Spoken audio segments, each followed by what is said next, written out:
Hey everyone, so today we're going to propagate a Monstera Adonsonii. Alright.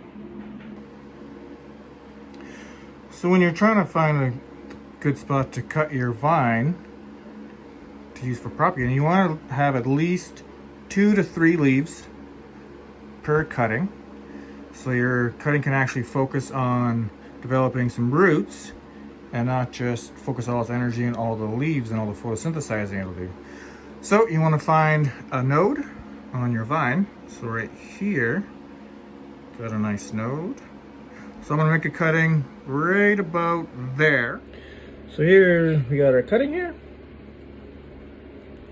So I left a little bit of extra space just because as this plant sits in its propagating medium, some of it will die back a bit.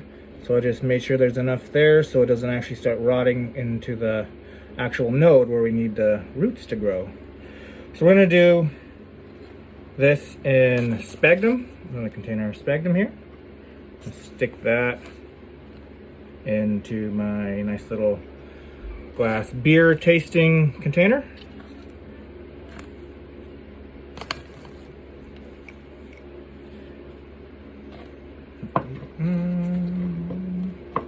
I have some water here mixed with some Super Thrive, just to add some extra vitamins.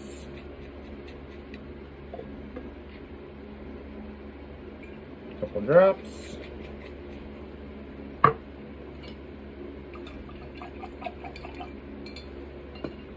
with this, I'm just going to wet this sphagnum. Squish it all in there. Let's soak up all the water.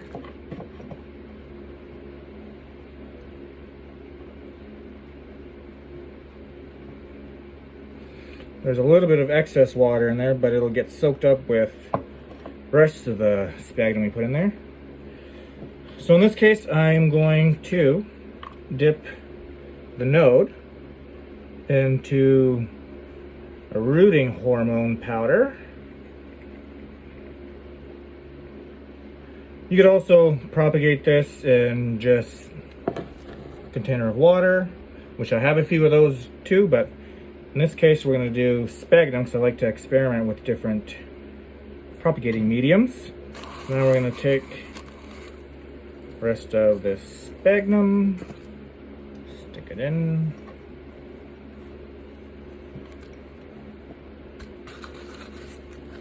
Yeah.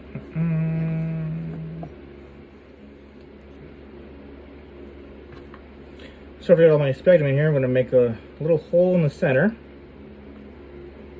Just use my bamboo stick.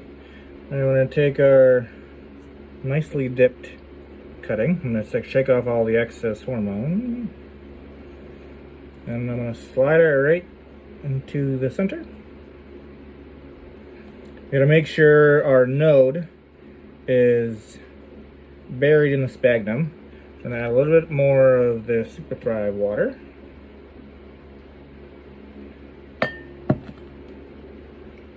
I find propagating, rooting in sphagnum moss the best success. I have a Cebu Blue, a whole bunch of those I've done in sphagnum. I have a Philodendron Mayoe that I also did in sphagnum. I have some Silverian Scindapsus. I have just a couple of Rhaphidophora tetraspermas in sphagnum, so I highly recommend rooting in sphagnum. So now I'm just going to let this sit on a propagation station out of direct sunlight. It's quite warm in here. The humidity is probably around 75% to 80%. Yeah, it'll take a few weeks and we'll definitely get some roots, and I'll keep you updated. Thanks for watching.